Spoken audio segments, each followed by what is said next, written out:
ada pembagian ibadah. Kita bicara masalah hati yang kita sudah tahu hadis Nabi SAW yang berbunyi di dalam jasad seseorang manusia ada gumpalan darah. Kalau dia baik maka akan baik semuanya, dia seperti rajanya, dan kalau dia buruk maka akan buruk semuanya. Itulah hati seseorang. Ulama membahas panjang lebar hadis ini, bahwasanya yang dimaksud dengan hadis ini adalah bagaimana hati yang diisi dengan dosa itu akan merusak seluruh anggota badannya. Seluruh anggota badannya. Jadi kalau misal ada satu saja penyakit hati, apa saja sifatnya, baik itu riya kah, iri dan dengki kah, apa saja, maka dipastikan itu akan merusak anggota tubuh dia. Artinya dari sisi penampilannya pun akan terganggu. Mukanya, paras wajahnya akan berubah.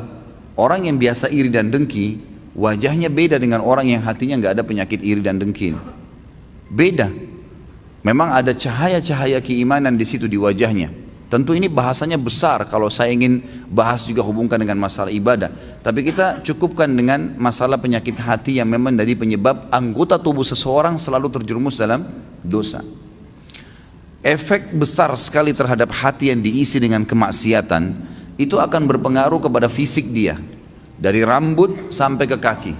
Subhanallah, pada saat ulama hadis dengan pekahnya menjelaskan kenapa Nabi SAW pada saat meninggal, mohon maaf ini kalau teman-teman yang punya uban, gitu kan?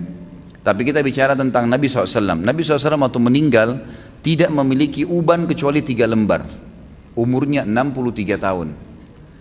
Ini mungkin kalau orang cuma baca sepintas, oh Nabi SAW memang tidak ada ubannya. Tidak ada sesuatu yang penting bagi dia kalau dia tidak kaji lebih dalam. Tapi kalau kita kaji lebih dalam sebagaimana sebagian ulama hadis, mereka mengatakan apa sebabnya Nabi SAW tidak memiliki uban kecuali 3 lembar di umur 63 tahun. Sementara banyak manusia umur 30 tahun, 40 tahun sudah ubanan. Dan secara ilmiah terbukti uban itu datang karena banyaknya beban pikiran. Kalau tidak, maka ada kesalahan teknis dari penggunaan zat-zat ilmiah di rambutnya. Itu mungkin. Jadi kalau kayak sekarang gonta-ganti sampo mungkin atau apa saja itu juga bisa jadi pemicu. Tapi umumnya orang yang selalu beban pikirannya banyak, apalagi kalau berhubungan dengan penyakit hatinya, iri dan dengki, selalu hasut dengan orang, kok bisa ya dia dapat jabatan, kok bisa ya dia punya mobil, kok bisa ya dia punya istri seperti itu, suami seperti itu ubannya luar biasa tuh. Mohon maaf kalau yang punya uban ya, saya bukan menyinggung, tapi ini sebuah penelitian ilmiah. Kenapa Nabi SAW seperti itu keadaannya, gitu kan? Ternyata ada penelitian yang dihubungkan dengan teknologi sekarang, itu berhubungan sekali. Nabi SAW dikatakan dalam hadis Bukhari oleh Aisyah radhiyallahu anha, Nabi SAW tidak pernah marah, kecuali hukum Allah dilanggar. Kalau yang berhubungan dengan urusan dunia, nggak pernah beliau marah. Lebih banyak memaafkan. Sampai ada seorang sahabat datang mengatakannya, Rasulullah, saya punya kebun nih, pegawai saya banyak, sering buat salah. Yang kurma disortir salah sortirannya, yang diturunkan tunda waktunya, mestinya harus panen sekian banyak, ditunda besok dan seterusnya, banyak masalah nih. Berapa kali kami harus maafkan pegawai kami? Apa jawaban Nabi SAW? Maafkan mereka walaupun sampai 70 kali. Bukan keluarkan, pecat. Nabi SAW lebih lari kepada masalah memaafkan. Ternyata orang kalau lebih mendahulukan untuk sudahlah maafin, ya sudah ikhlaskan, semua berhubungan dengan masalah hatinya ini, itu berpengaruh kepada organ tubuh semuanya. Subhanallah, ketegangannya gitu kan, stres, semuanya itu akan hilang karena dia pelongkan. Dan saya sudah bilang ikhwah dan akhwat rahimakumullah, dalam agama kita kalau ada seseorang berbuat jahat dengan kita, jangan balas kejahatan dengan kejahatan. Enggak boleh orang gunjing kita balas dengan gunjing. Dia dosa, kita dosa, dia dihukum, kita dihukum. Sementara saya sudah bahasakan sering di pertemuan kita, dosa itu pasti punya efek jera yang besar. Kalau kita mencuri 1.000.000, hukumannya bukan Allah akan ambil 1.000.000 dari kita, tapi Allah akan buat kita masuk rumah sakit dibiayai 100 juta. Efek jera dari 1 juta yang dicuri. Sejam berbuat zina, Allah bisa menghukum dia dengan sebulan sakit. Mungkin dia sempat menendang seseorang karena dianggap dia punya power, atau seekor kucing yang jalan di jalanan karena menganggap iseng, kucing itu nggak ada apa-apanya, nggak bisa melawan saya, ditendang. Pastikan efek jerahnya, satu waktu dia jalan dengan sepatu bagus, jalanannya bagus, kakinya keseleo, 2 minggu sakit. Efek jerah dosa itu besar, gitu kan? Jadi jangan sampai kita menganggap orang buat dosa itu oke-oke saja. Atau antum pernah punya peluang berbuat dosa, misal satu waktu pernah peluang bisa berzina nih dengan seorang wanita yang antum sangat kagumi, atau seorang akhwat kita punya peluang berzina dengan seorang ikhwah yang dikenal dengan kagumi, lalu kemudian tidak jadi. Syaitan membisikkan kita, coba dulu saya zina aja ya, yang penting saya sudah zina dengan orang yang saya cintai, yang saya sukai, toh saya juga sekarang bisa taubat. Keliru, karena taubat itu hanya membersihkan kita dari hukuman hari kiamat, tapi di dunia harus ada pembersihan, tidak bisa tidak. Tidak ada dosa yang tidak punya efek jerah, mesti ada, sekecil apapun. Tentu efek jerahnya itu sesuai dengan kadar perbuatan, tapi lebih berat daripada perbuatan dia. Dosa seperti segelas racun. 1 gelas racun ini sebenarnya secara medis bisa diobati dengan susu, karena susu minuman yang steril, bisa mengobati racun yang masuk dalam tubuh. Tapi pertanyaannya, apakah 1 gelas racun bisa diobati dengan 1 gelas susu? Jawabannya tidak mungkin. Mungkin membutuhkan sampai 1000 gelas susu. Artinya efek jerahnya besar. Efek jerahnya besar. Maka kata kunci dalam hati seseorang. Makanya kata para ulama, bisikan syaitan agar seseorang terjerumus dalam dosa dimulai dalam hatinya. Selalu hati yang terbisik. Bukan di kuping kita, bukan di luar, di dalam hati. Tuh lihat tuh begitu tuh coba aja, tuh nggak apa-apa. Dalam hati bisikannya. Dan kalau kita tahan juga dalam hati, maka tidak akan ada masalah. Jadi hati ini memang betul-betul raja nih, kata para ulama. Nabi SAW pernah kedatangan seorang laki-laki dalam hadis Bukhari, ya Rasulullah, wasiatkan saya.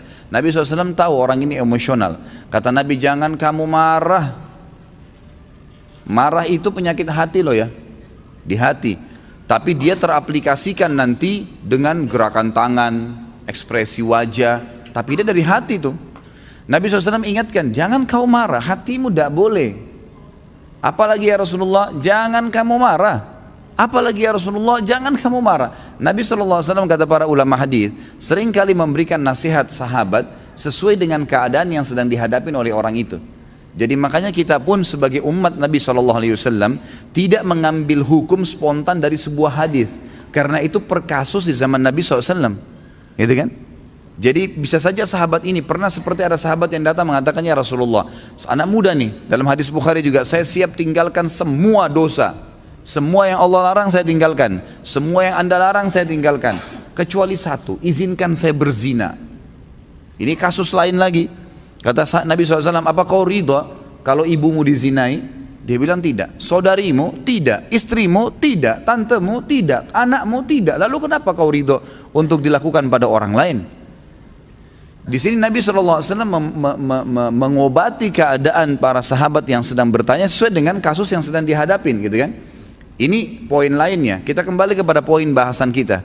Bagaimana Nabi SAW tidak tadi sampai beruban, kecuali hanya 3 lembar di umur 63 tahun, karena luar biasa dalam pengontrolan hati beliau. Tidak mudah marah, kecuali hukum Allah. Lebih banyak memaafkan, gitu kan? Dan saya sudah bilang tadi, ikhwan dan akhwat sekalian, ingat, jangan keburukan dibalas dengan keburukan. Orang fitnah, biarin dia fitnah sampai dia capek. Jangan dibalas dengan fitnah. Lalu apa yang saya harus lakukan, Ustadz? Maafkan. Masa sih Ustadz? Maafkan. Enak benar dia Ustadz? Maafkan. Nggak ada kata lain, jawabannya cuma itu. Maafin. Baik. Lalu dia bagaimana? Sudah enak-enak berbuat fitnah saya, sebarin saya. Allah ada. Allah subhanahu wa ta'ala itu kita yakini sebagai orang beriman, Sami', maha mendengar, Basir, maha melihat, Alim, maha mengetahui. Gak usah khawatir, hukum yang telah Allah turunkan, setiap orang yang berbuat dosa pada Allah, dia kalau tobat Allah ampuni. Tapi kalau dosa berhubungan dengan hak makhluk, manusia, maka dia harus tobat kepada Allah dan meminta maaf kepada manusia yang dia buat salah, gunjing, fitnah, mencuri, merusak nama baik. Jadi kalau kita begitu difitnah, langsung awalnya kita maafin, udah deh saya maafin. Allah mengatakan wal afina anin nas, hati kita steril kembali tuh. Kita mendapatkan pahala karena menjalankan perintah Allah dan Rasulnya, gitu kan? Dan dia selama dia dalam hukum Allah yang kita yakini, dia selama tidak minta maaf dengan kita, hukuman Allah tetap datang pada dia. Gak usah khawatir, gitu kan? Apa yang kita mesti khawatirkan? Toh dia akan dihukum sama Allah kok. Orang tadi yang menendang kucing dengan menganggap oh kucing ini gak bisa buat apa-apa, pasti Allah SWT datangkan hukumannya. Jadi kalau antum tiba-tiba jalan baik-baik saja, sepatunya baru, jalannya bagus, tiba-tiba keseleo, coba muhasabah tuh. Biasanya kata ulama, Allah subhanahu wa ta'ala pada saat mendatangkan sebuah hukuman kepada seorang hamba, itu Allah lintaskan di benak dia dosa yang dia lakukan. Subhanallah. Misal ada orang tadi keselio, pada saat dia keselio, aduh sakit, itu terlintas pada saat itu atau beberapa saat setelah itu, apa yang menjadi penyebab dia keselio? Kalau dia jeli dia bisa tangkap tuh. Oh ternyata dulu pernah ada orang yang saya tendang nih, pernah mencuri sepatu, pernah apalah gitu kan, pelaku-pelaku yang dilakukan, maka datang hukuman tersebut. Orang kalau masuk rumah sakit tiba-tiba kemudian dirawat di rumah sakit selama 3 hari harus dirawat, demam berdarah atau penyakit apa saja ya. Kemudian dia pada saat sakit pastikan kalau dia peka, kalau dia kembali kepada Allah, dia bermuhasabah, ya Allah ini apa penyebab dosa saya bertobat sama kamu kalau seandainya ada perbuatan salah, itu pasti terlintas di benaknya apa penyebabnya tuh. Misal tiba-tiba dia teringat, oh dulu pernah dia minum khamar, oh dulu pernah dia buat sesuatu yang haram, terlintas tuh istighfar kepada Allah, itu kan, seperti itu. Jadi hati memang betul-betul dikatakan sini mahkota. Dan saya lupa ya, saya tidak tahu apa saya pernah sampaikan di pertemuan lalu atau sebelumnya tentang masalah bagaimana hati itu, teman-teman sekalian, betul-betul harus disterilkan. Seperti sebuah ruangan yang steril sekali, hati itu. Kalau hati ini antum buka seperti ruangan, sebuah ruangan, jendelanya terbuka, pintunya terbuka. Di dalam ruangan berserakan tulang-tulang bekas makanan, baju kotor, makanan-makanan yang sudah basi. Apa jadinya ruangan itu? Masuk serangga dan binatang enggak? Hah? Masuk enggak? Kok cuma ngangguk-ngangguk? Hah? Masuk kecoak, masuk nyamuk, masuk lalat, masuk burung, masuk anjing, beragam macam. Tapi kalau ruangan itu bersih, ditutup jendela dan kacanya, maka tidak akan ada masuk apa-apa. Bahkan tidak ada nyamuk seekor pun, gitu kan. Ruangannya bersih, steril, dipel, disapu, pasangin AC yang bagus, kacanya rapat, pintunya rapat, ada pewanginya, nyaman kita di situ. Ini kalau saya bahasakan seperti hati manusia. Kalau ada penyakit di dalam seperti banyaknya tulang-tulang bekas makanan tadi itu akhi dan ukhti, sedikit-sedikit antum hasut sama orang, sedikit-sedikit antum merasa kenapa orang ini lebih hebat dari saya, kenapa orang ini lebih gagah dan lebih cantik, kenapa orang ini begini, kenapa orang ini, terus dibawa dengan penyakit hati. Maka seperti hati tadi yang penuh dengan ruangan yang penuh dengan barang-barang yang rusak tuh, baunya nggak enak. Dan lebih parah lagi ada orang dijaga sama dia, penyakit hatinya itu dijaga, dibiarkan dengan cara juga pintu hatinya terbuka. Jadi dia tidak taubat kepada Allah, tidak ditinggalkan, maka setan-setan pada datang tuh, terus menerus datang. Maka harusnya memang ditutup, dirapiin, dipel, dibersihin, steril, kita akan nyaman di situ. Makanya Allah Azza wa Jalla mengatakan dalam Al-Quran, salah satu ciri orang yang akan selamat hari kiamat dengan mudah, bahkan saya bisa bahasakan selamat masuk surga tanpa hisab, Allah mengatakan illa man atallah biqalbin salim, orang yang datang kepada Allah hari kiamat dengan hati yang bersih, steril, nggak ada apa-apa di situ. Ingat, terus saya ulangi, ingat ikhwan dan akhwat sekalian, jadikan sebagai peringatan bahasa ini, jangan pernah siapkan musuh yang akan berhadapan dengan antum di hari kiamat. Dan yang kedua, jangan pernah beratkan timbangan dosa kita. Itu dua hal antum jaga. Sibukkan diri, lawannya tuh, supaya punya teman yang bisa membantu memberikan syafaat hari kiamat tuh. Artinya berteman dengan orang-orang saleh, jangan orang-orang buruk. Jangan pernah punya masalah dengan orang lain. Sudahlah, gitu kan. Sangat luar biasa kita bersihkan hati itu. Dan juga yang kita sibukkan sehari-hari adalah amal soleh yang memberatkan timbangan amal soleh kita nanti hari kiamat. Jangan dosa yang justru bermasalah buat kita nanti di hari kiamat. Harusnya kita faham poin-poin seperti ini. Para ulama salaf dulu, mereka itu kalau berbicara ikhwah dan akhwat sekalian, mereka hanya mengucapkan kata-kata yang berbau nasihat, berzikir, membaca Al-Quran, atau menanyakan kabar orang lain. Berputar di 4 hal ini, nggak ada yang lain. Nggak pernah gunjing, nggak pernah fitnah, nggak pernah menghina, nggak pernah kata kasar, nggak pernah. Kata Nabi SAW, laisal mu'minu bit-ta'ani walal la'an.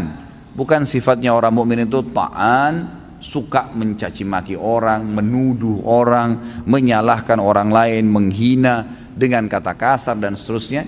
Dan juga la'an, suka ya mendoakan keburukan bagi orang lain. Baik Ustaz, kalau ada orang kebetulan punya kelebihan di hadapan saya, jabatannya lebih bagus, fisiknya lebih sempurna, secara materi lebih mapan, lebih pintar, apa yang saya harus lakukan? Renungi hadis Nabi SAW yang berbunyi, manusia 4 tingkatan. Yang pertama, Allah berikan kepadanya ilmu dan harta. Luar biasa, sudah cerdas, gagah, pinter, gitu kan. Kemudian kaya raya. Dan kata Nabi SAW, dia habiskan keduanya di jalan Allah.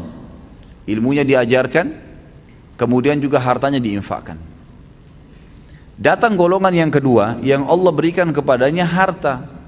Maaf, diberikan ilmu tanpa harta.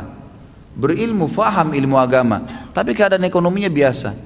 Dia lihat orang yang punya kelebihan nih, apa yang dia lakukan?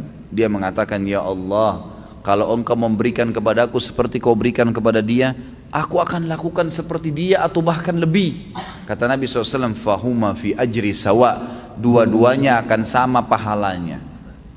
Karena memang yang kedua ini nggak punya harta, maka dia hubungkan itu dengan tekad yang kuat, niat yang baik kepada Allah SWT. Kalau dia dikasih, dia akan lakukan. Allah dengan kemahaadilannya berikan. Si yang pertama nggak dizalimi, dia dapat semuanya. Tapi yang kedua diberikan kelebihan oleh Allah SWT karena tekadnya yang baik. Golongan ketiga, orang yang Allah berikan kepadanya harta tanpa ilmu, nggak ada ilmunya, kaya raya tapi luar biasa. Cuma nggak tahu mana halal mana haram, nggak pernah tahu masalah urusan akhirat, ada surga dan neraka, nggak pernah berpikir kalau mati di alam barzah nanti akan ada masalah kalau dia banyak dosa. Diberikan, dihabiskan hartanya di jalan kemaksiatan kepada Allah, bangun diskotik, bar, sibuk dengan itu. Kemudian datang golongan keempat, ini yang luar biasa ya. Kejahilan yang luar biasa. Jangan jadi golongan ketiga aja, nggak boleh, apalagi golongan keempat. Orang yang tidak dikasih ilmu, nggak dikasih harta, miskin ya kan gitu, dan juga tidak ada, bodoh, nggak ada ilmunya. Yang dia jadikan tolak ukur bukan golongan pertama sama kedua, tapi golongan ketiga. Orang kaya raya yang bangun hotel sana sini banyak kemaksiatannya, diskotik dan seterusnya. Orang-orang yang banyak tiap hari bermaksiat kepada Allah SWT, lalu dia bilang, kalau saya punya harta seperti dia, saya akan buat yang sama. Maka kata Nabi SAW, fahuma fi wazri sawa. Ini orang ini sama-sama dosanya. Rugi nggak kira-kira? Udah miskin di pinggir jalan, rumahnya sudah gubuk, nggak ada ilmunya, bodoh. Kemudian di sebelah gubuknya ada orang bangun hotel atau diskotik, keluar pakai mobil Mercy, tiap hari mabuk, berzina, gonta-ganti pasangan. Lalu dia bilang, coba saya kaya seperti dia, saya akan buat sama. Lalu kita yang di gubuk itu sudah susah hidupnya, dikasih dosa yang sama dengan dia, kita nggak lakukan, padahal tekadnya maunya seperti itu. Maka ini kata Nabi SAW, fahuma fi wazri sawa, ini sama dosanya. Jadi selalu jadi tolok ukur orang yang berprestasi dan baik. Allah berikan kebaikan-kebaikan padanya, lalu dia habiskan di jalan Allah. Yang kedua yang kita harus lakukan, berdoa kepada Allah Subhanahu. Tadi bertekad ya, yang pertama. Yang kedua kita berdoa. Saya bilang begini ikhwan dan akhwat sekalian, kalau ada orang yang Allah berikan kelebihan, apapun kelebihan yang kita tahu itu, ilmu kah, materi kah, ya, kelebihan fisik lah, apa saja. Maka saya bilang, misal ada teman saya Ustadz ganteng, ada teman saya cantik, ada teman saya pintar, ada teman saya kaya. Apa yang saya harus lakukan? Bertekad melakukan perbuatan seperti apa yang dia lakukan kalau positif di jalan Allah. Dia bersedekah, kita juga bertekad seperti itu. Dia lakukan apa saja, memang kita tidak punya kemampuan untuk melakukannya, maka kita tekadkan untuk itu, diniatkan dan dilakukan. Kalau betul-betul tekad ya, niat yang diikuti dengan tekad. Jadi kalau betul-betul ada harta memang dia akan keluarkan. Yang kedua, mendoakan dia, ini yang jadi saksi bahasan nih, memperbaiki hati kita. Mendoakan dia agar Allah tambahkan kelebihan itu. Ada orang gagah dan cantik, semoga ya Allah engkau berikan dia lebih baik daripada itu. Lebih sudah kaya, ya Allah berkahi rezekinya. Kalau dia sudah pintar, ya Allah berikan kepintaran tambahan. Loh kok bisa Ustaz? Dia udah kaya kok, dia udah gagah, dia udah cantik, dia udah pintar, ngapain saya doakan lagi? Dengarkan hadis Nabi SAW, hadis sahih riwayat Imam Muslim. Kata Nabi SAW, siapapun mendoakan saudaranya Muslim, maka di atas kepalanya malaikat berkata, walaka mithluhu walaka mithlu, kau akan dapat sama, kau akan dapat sama. Artinya kita bilang, ya Allah berikan dia kekayaan, sebenarnya kita sedang mendoakan diri kita sendiri, dan doa ini diaminkan oleh malaikat yang langsung berhubungan dengan Allah Azza wa Jalla. Artinya kita kalau lihat orang kaya, ya Allah berkahi ya Allah, kita sedang minta diberikan kekayaan, tambahkan kekayaan dia, kita minta tuh. Dan juga kata para ulama, dengan doa ini kalau Allah ijabah, maka selama mulai detik itu, selama dia ya, diberkahi hartanya lebih banyak, semenjak itu semua pengeluaran dia yang berbau pahala kita panen pahalanya, karena kita mendoakan. Jadi ada keterlibatan pahala ke dia, ada doa untuk kita pribadi. Itu kan luar biasa itu. Dan ini semua ujung-ujungnya sebenarnya untuk mensterilkan hati seseorang. Ya kan, otomatis kita jadi tidak hasut sama orang. Oh ternyata dia punya kelebihan, ya Allah sudah kasih, ya Allah berikan saya seperti dia, atau berkahi dia, gitu kan, nggak masalah.